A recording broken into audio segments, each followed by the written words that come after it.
अस्सलाम वालेकुम everyone, this is Miya Akbar. Hope so आप सब लोग ठीक होंगे और मेरी वीडियोस आपको पसंद आ रही होंगी। आज ही हम लोग EDU 516 का लेक्चर नंबर 14 से स्टार्ट कर रहे हैं।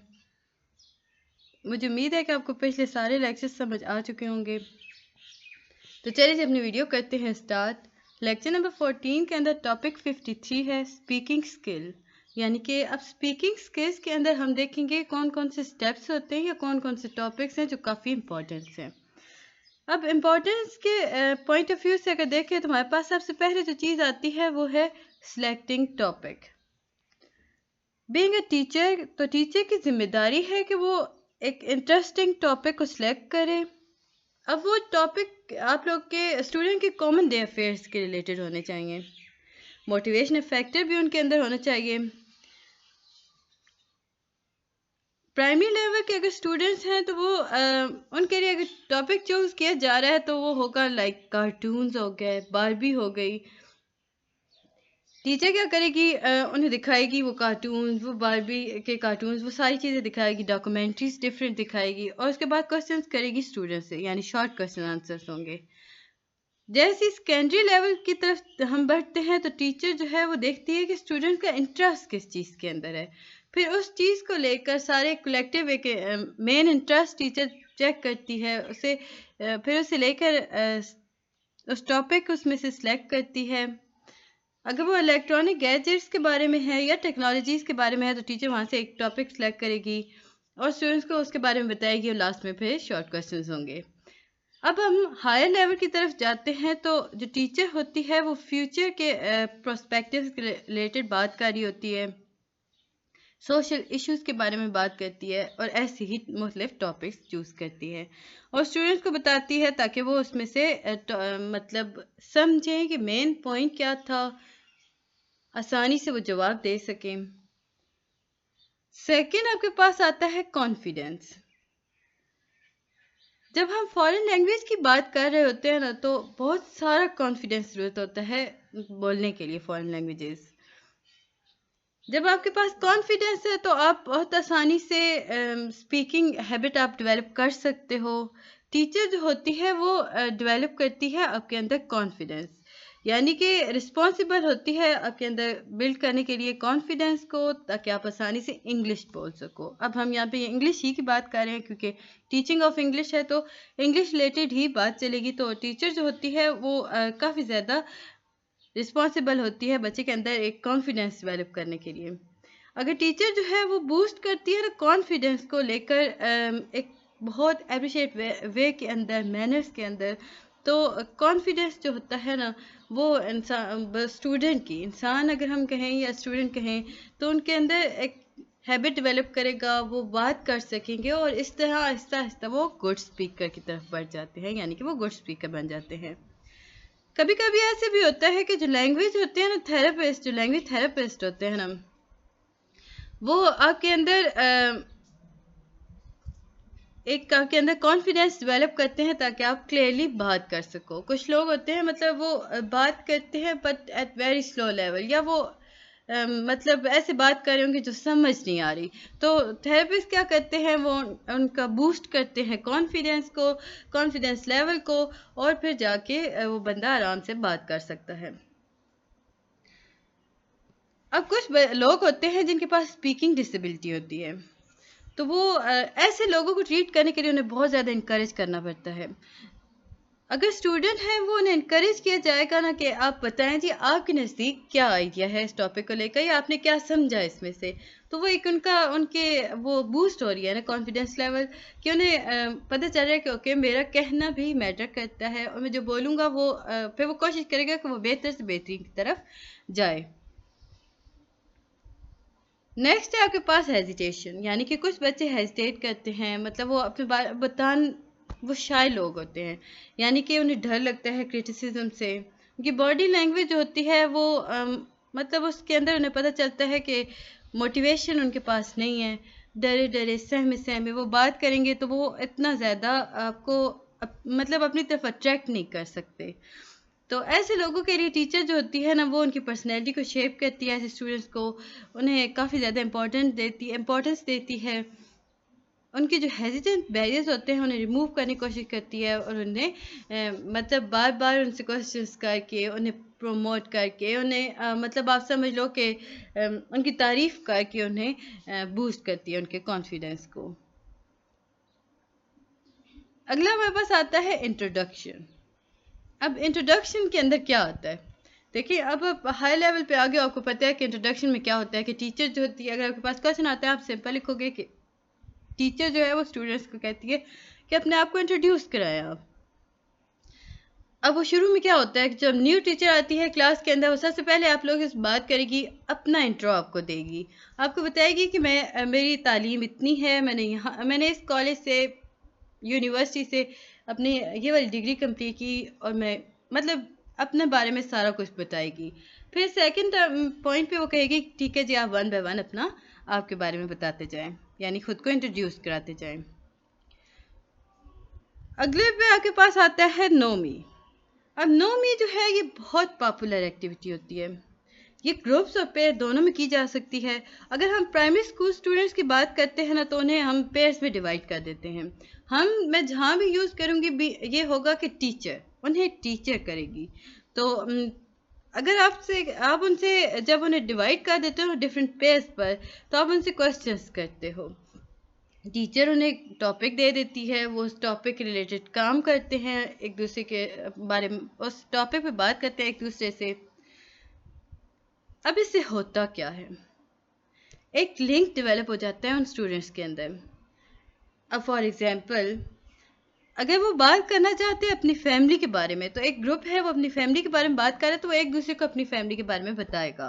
तो इससे होगा क्या कि दूसरा बच्चा भी उसकी फैमिली को जानेगा, और वहाँ पे उनका कॉन्फिडेंस भी लेवल इंक्रीज होगा, वो उनके हेजिटेशन ख़त्म हो जाएंगी, अच्छे से वो बोल सकेंगे। ये सारी बातें इसमें आ जाती हैं। ये था लेक्चर नंबर 14। जल्दी से हम 15 को देख लेते हैं, फ्रेजेस। अभी हम स्पीकिंग स्किल्स के अंदर चल रहे हैं, तो हम आ गए हैं फ्रेजेस पर। अब कन्वर्सेशन के अंदर होता क्या है, स्टूडेंट्स जो होते हैं वो डिफरेंट फ्रेजेस यूज़ कर रहे होते हैं। अब ये वो फ्रेजेस होती हैं जो टीचर उन्हें प्रोवाइड कर रही होती हैं। इस एक्टिविटी को अगर हम प्राइमरी स्कूल पे बात करें ना, तो ये पॉसिबल नहीं है, क्योंकि बच्चों को देखिए मीनिंग ही नहीं पता होगा फ्रेजेस का। तो टीचर जो है वो टेक्स्ट और लेसन के दरमियान से यूज़ करेगी फ्रेजेस को, जिनसे वो बच्चे यूँ समझने उससे वो करते हैं, फेमिलियर होते हैं।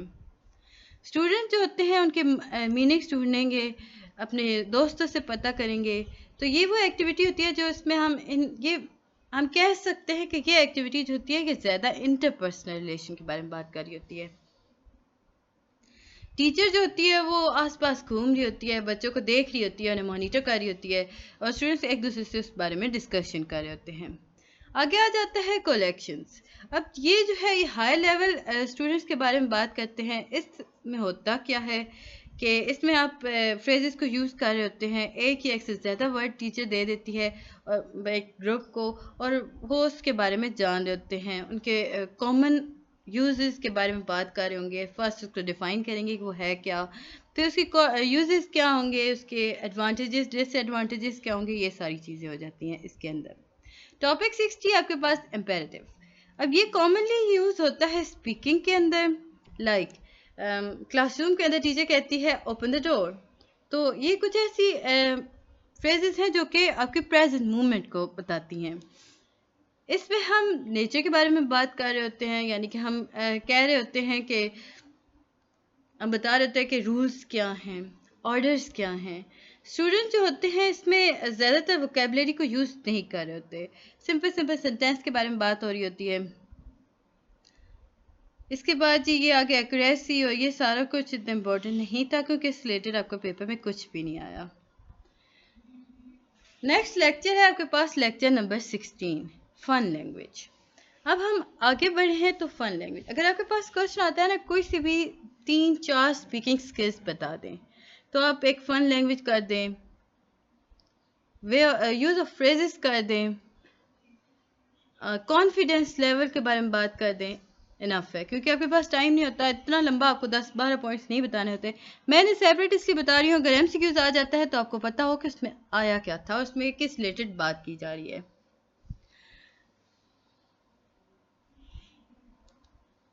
फन लैंग्वेज जो है ये बहुत इनफॉर्मल वे है लर्निंग लैंग्वेज के। टीचर जो होती है वो उससे अबूर हासिल होता है फन लैंग्वेज पर। और टीचर जो होती है वो स्टूडेंट को बताती है कि जो फन लैंग्वेज है वो फॉर्मल ओकेजन्स पर नहीं यूज़ की जाती। फन लैंग्वेज को हम गेम के अंदर यूज़ कर सकते हैं। टीचर जो होती है मुख्तलिफ वर्ड्स को कोड में चेंज कर देगी, नंबर्स बता देगी, लेटर्स में चेंज कर देगी या डिफरेंट गेस्टर्स के कर देगी, कुछ भी वो चूज़ कर सकती है और बच्चे उसमें से उस लफ्ज़ को ढूंढते हैं। नेक्स्ट में आपके पास कहते हैं ग्रीटिंग। ग्रीटिंग जो है ये एक अच्छा तरीका है लर्निंग का। इसमें हम मैनर्स और सीखते हैं और सीखते हैं कि लोग एक दूसरे को कैसे ग्रीट कर सकते हैं। ये एक ऐसा तरीका है जिसमें जो लर्नर होता है ना वो बहुत ज़्यादा आशना हो जाता है लफ्ज़ों से और जल्दी वो सीखता है।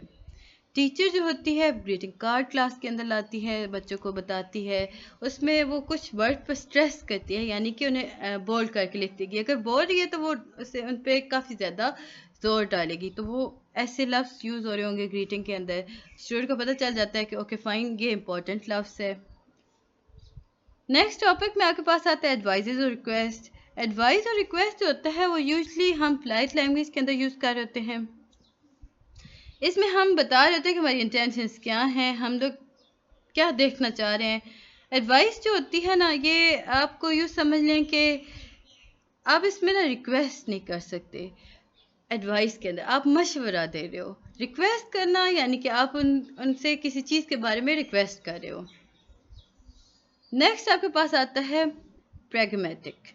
अब जो प्रैग्मेटिक जो चीज़ है वो है कि ये प्रैक्टिकल लैंग्वेज के अंदर यूज़ हो रही होती है। इसमें हम वो लैंग्वेज यूज़ करते हैं जो रोज़मर्रा की ज़ुबान में हम इस्तेमाल कर रहे होते हैं। यानी कि अगर हम इसमें मैं अगर कहूँ तो आप इसमें पोलाइटली बात करोगे। कहीं कहीं ऐसा होगा कि आपकी पोलाइटनेस जो है वो थोड़ी कम हो जाएगी, कहीं कुछ ज़्यादा हो जाएगी। यानी कि ये वो तरीका है जिसके अंदर हम बहुत तहम्मुल से काम लेके बात करते हैं, बहुत कामली बात की जा रही होती है। इंटरप्रिटेशन अगला आपके पास टॉपिक आता है। इंटरप्रिटेशन जो वर्ड्स की होती है ना ये काफ़ी ज़्यादा इंपॉर्टेंट होती है क्योंकि इसके अंदर गैप नहीं होता। यानी कि अब मैं जब बात करती हूँ गैप नहीं होता तो वो गैप जी डिलीवरी और रिसेप्शन के दरमियान नहीं होता। रिसेप्शन ऑफ स्पीच और डिलीवरी ऑफ स्पीच के अंदर जो गैप कभी कभी आ जाता है ना, कुछ लोग बात करते हुए रुक जाते हैं तो उनका मन ही बदल जाता है। लेकिन अगर हम बात करते हैं नहीं रुकने के, यानी कि हम उसमें से गैप ख़त्म कर देते हैं, तो उसके मानी हमारे पास एज इट इज़ आ जाते हैं जैसे हम चाह रहे होते हैं बच्चे को बताना या सामने वाले को बताना। इसमें हम सेंसिटिव एक्टिविटी के बारे में बात कर रहे होते हैं। इसमें हम मिस इंटरप्रिटेशन के बारे में बात करते हैं, या यूँ समझ लें कि इसमें बहुत सारे चांसेस होते हैं मिस इंटरप्रिटेशन के। नेक्स्ट आपके पास आता है आईटी लैंग्वेज। जो आपको एटिकेट सीख जाते हैं ना यूजिंग लैंग्वेज ऑनलाइन, जो नेट लैंग्वेज होती है ना इसे हम आईटी लैंग्वेज कहते हैं। इसमें जो स्टूडेंट होते हैं ये यूज़ कर रहे होते हैं लैंग्वेज को, लेकिन ये जो लैंग्वेज होती है ये कैजुअल होती है, इनफॉर्मल लैंग्वेज होती है। सो इसमें कोई रिस्ट्रिक्शंस नहीं हो रही होती, आपको जो दिल चाहता है आप बोल रहे होते हो।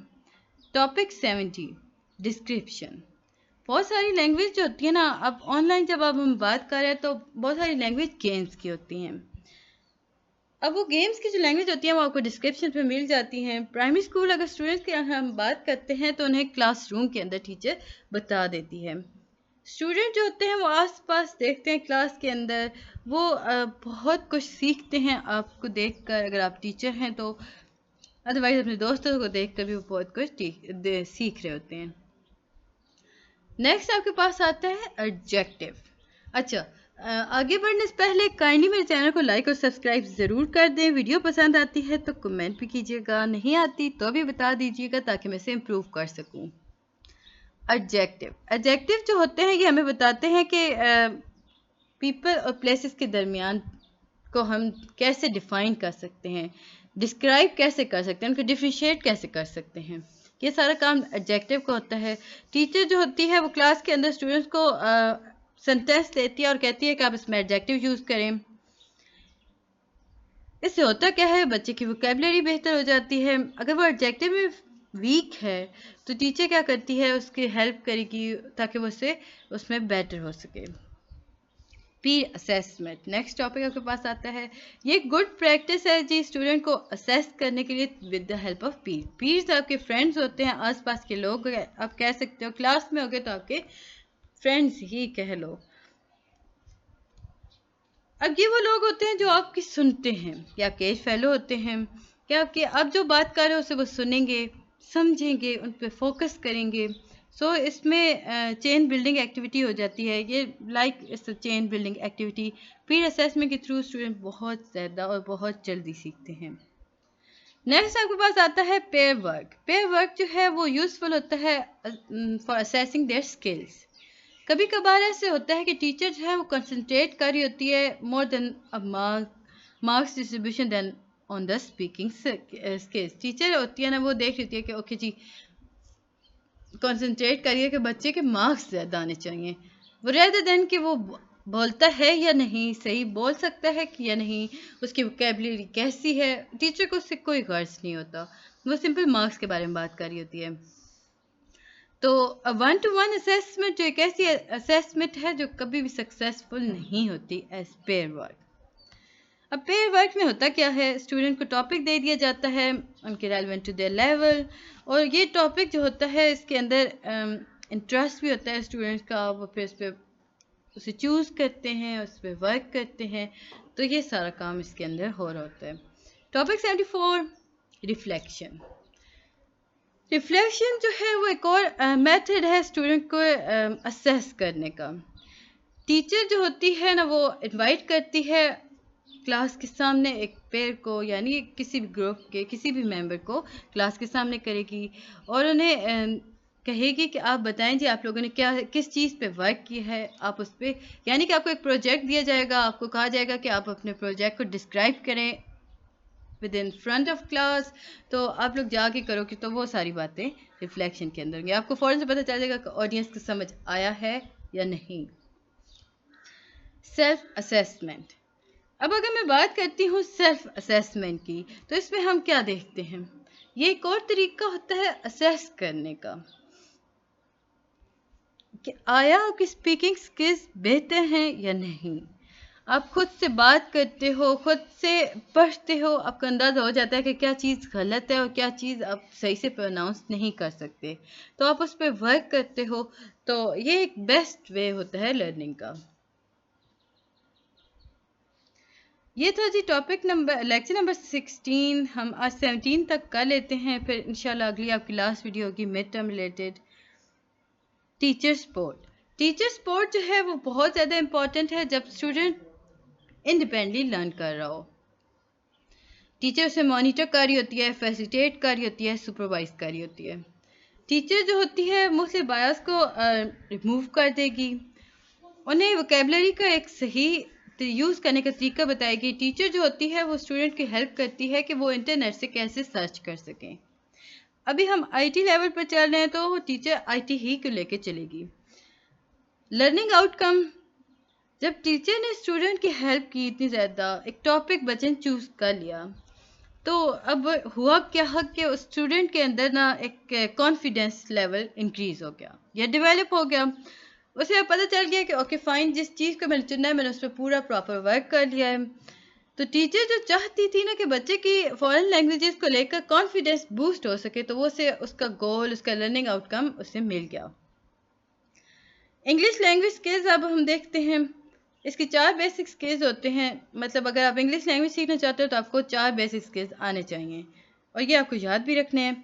फर्स्ट है लिसनिंग, सेकंड है आपके पास स्पीकिंग, थर्ड है आपके पास reading and fourth one is writing. यानी कि listening, speaking, reading and writing. आप सबसे पहले सुनोगे, बोलोगे, पढ़ोगे एंड देन लिखोगे। अब देखिए सुनेंगे ना, तो लिसनिंग स्किल्स के अंदर अगर हम बात करते हैं तो हम प्रोनाउंसिएशंस के बारे में बात कर रहे होते हैं। यूजुअली स्टूडेंट्स को रेडियो सुनाया जाता है, अदरवाइज़ अगर आप इंग्लिश मूवीज़ देखो तो उसमें फोकस करता है इंसान जब मूवीज़ देख रहा होता है कि वो मुख्तलिफ लफ्ज़ों को कैसे प्रोनाउंस कर रहे हैं। तो इस तरह वो सीखता है लफ्ज़ों को। तो ये था जी लेक्चर नंबर 17। मुझे उम्मीद है कि आपको पसंद और समझ दोनों आए होंगे। मिलते हैं नेक्स्ट वीडियो में, तब तक के लिए अल्लाह हाफ़िज़।